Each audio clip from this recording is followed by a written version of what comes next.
Hey guys, and in this video we're going to talk about the sculpting brushes inside of Maya. So let's just jump in.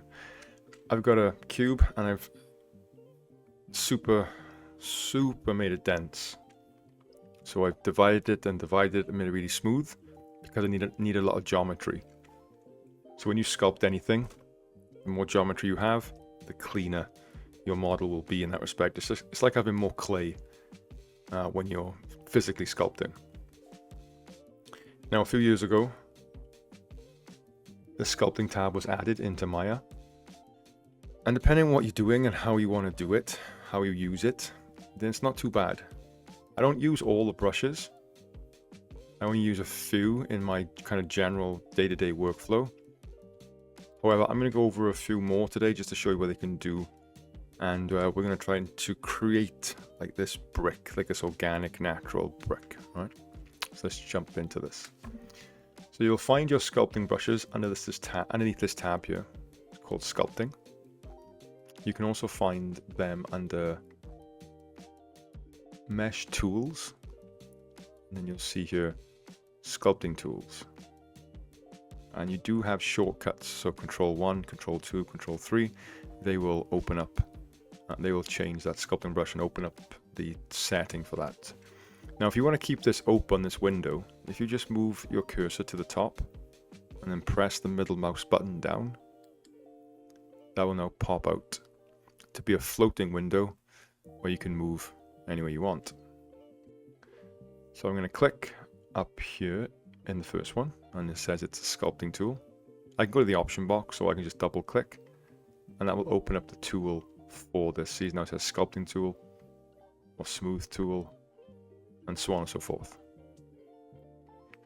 So this sculpting tool, you've got a few options: size and strength, and that's the same for everything. Different type of spacing. You've got the fall off, and you can use stamps, which we'll talk about with other brushes. So this is kind of your basic default brush. As I start to drag, it's now sculpting my geometry. I can change the size here and the strength. Now, a quick way of changing the size of your brush is holding B and then moving your mouse left and right. That will increase and decrease the circumference of your brush. So now I have a thicker one. Let's go on this side here. And if I increase my strength, you don't need much as well. And depending on your scene size and how dense your object is, you don't need much. So just be mindful of the strength on all of these brushes. So that's just sculpt. Again, the next one is your smooth. Now, if I was just to sculpt again, you can hold Shift, and that will smooth. It's not doing a great job, actually. So let me go with the smooth to see if with the strength at 100. Yeah, it's so dense. Let's just chuck this up somewhere like 1000. Yeah, it's not smoothing the way I want it to. But it is your smooth brush. Oh, it is going a bit. And it will be on anything, any brush that you have. If you then hold Shift, you can smooth. So it's a quick way of getting your smooth brush. Let's go back, Control Z. Oh, if I go back too much, it's fine. I put too many smooths in there. Select your cube again, or your brick. The next one will be your relax. Again, I don't use a lot of these. Like, for example, I might go to grab, and grab's a cool one. Just grab in the geometry. And for any of you who have used ZBrush, then this is where you probably do this kind of workflow. But it's nice that you can do some of this inside of Maya. This is grab.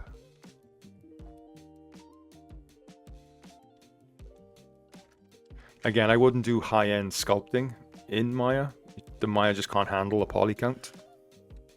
So I would go into something like ZBrush or Mudbox. It's an older one, still used. but ZBrush is your main sculpting software. Okay, what else do we have in here? So flatten, let's look at flatten brush. So that just flattens things out. It's like it can totally just flatten that out.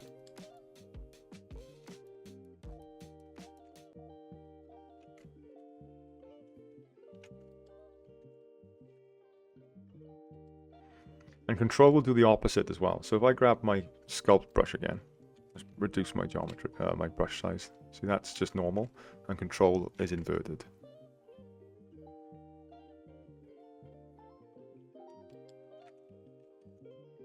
So let's flatten that top out.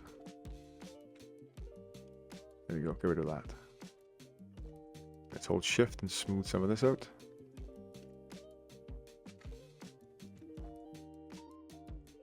Good. Let's make some harder cuts in here. So if I'm thinking that this is like I gotta watch that geometry there actually. If I'm thinking like this is like a brick, I'm just gonna take off some of these edges, like it's gonna be damage or something, you know, whatever.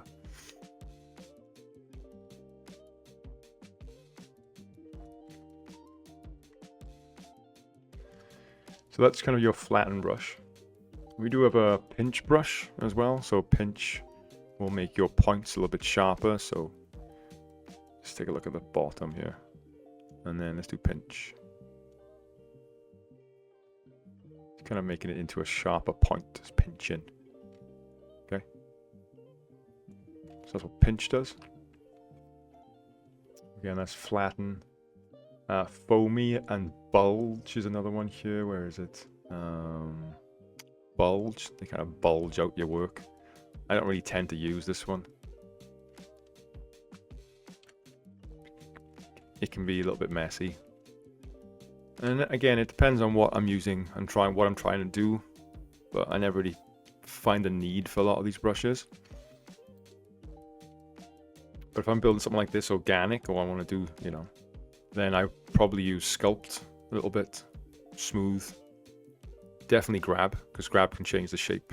I use grab for a lot of different things. Flatten is a good one as well. You can freeze. So let me show you what that looks like. So if I just paint like this and freeze this section out. If I go to sculpt now, see I can't sculpt in there. So it's almost like masking out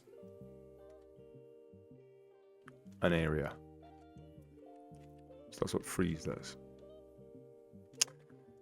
So let me show you what spray and imprint do. So spray, you can spray a stamp. So what does that mean? So if I change the size of my brush, I can pick an image. Theoretically, black and white works best. So white will come up towards you and black will go down. I can select any one of these here, or I can get my own. So I'm going to do this black and white cliff face. And now as I just touch it a little bit, see I'm now affecting the geometry to make it look like it's got some texture to it. Make it a bit bigger.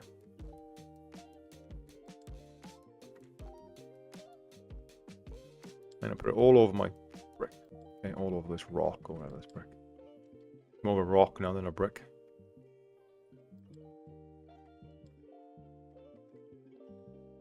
And again, I can change the strength, change the size.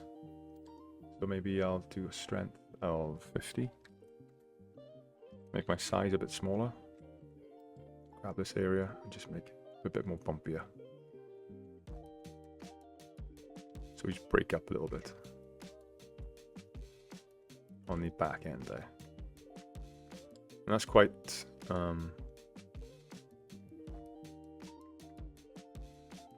it's quite useful actually to have that. Quite impactful as well. So you can totally change the landscape there just by changing the stamp. Let me show you what it looks like if I pick a different one, like this checker one through the top. See, now you get that. So that might be something you want to do So that's what spray does. An imprint, it's very similar, but you're drawing out like this. You draw out your stamp. So if I pick this one by default, I can now drag out and kind of break up my surface a little bit more. Maybe my strength is too much, so that's quite low as well. So let's do 0.01.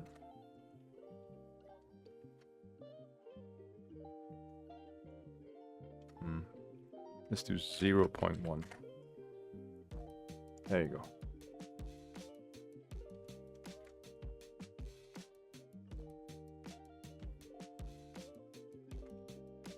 Good. And the last one, I'll show you what it looks like, is going to be your knife. So let's get the knife tool. Again, I'm going to make it relatively small because it's going to cut quite thin. As I cut through, let's do my strength. Let's do 1. Bit too much, but you can see what it does. It's now cutting through my geometry.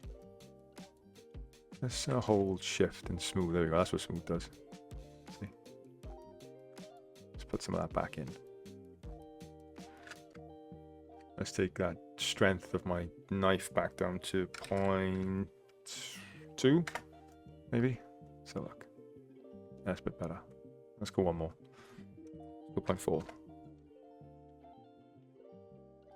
Yeah, good. Now we can come in and break some of this surface up even more, like these big cracks that run through your model, your bend, and over there.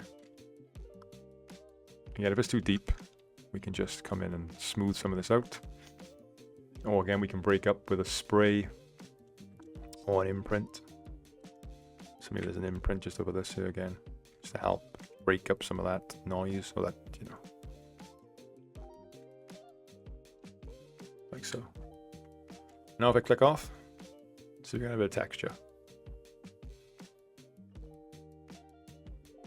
So remember, depending on what you're doing, you know, making organic objects, moving, shifting some geometry around, especially modeling characters, and you want to try and change the faces of certain things, and you don't want to be grabbing all the vertices. Your grab brush is great just to move some stuff. I also use grab brush a lot when doing blend shapes, so that really helps me as well. So I hope you can see the value in this and how your sculpting brushes can really help when it comes to modeling. Alright guys, thanks so much. And remember, keep pushing forward on your creative journey.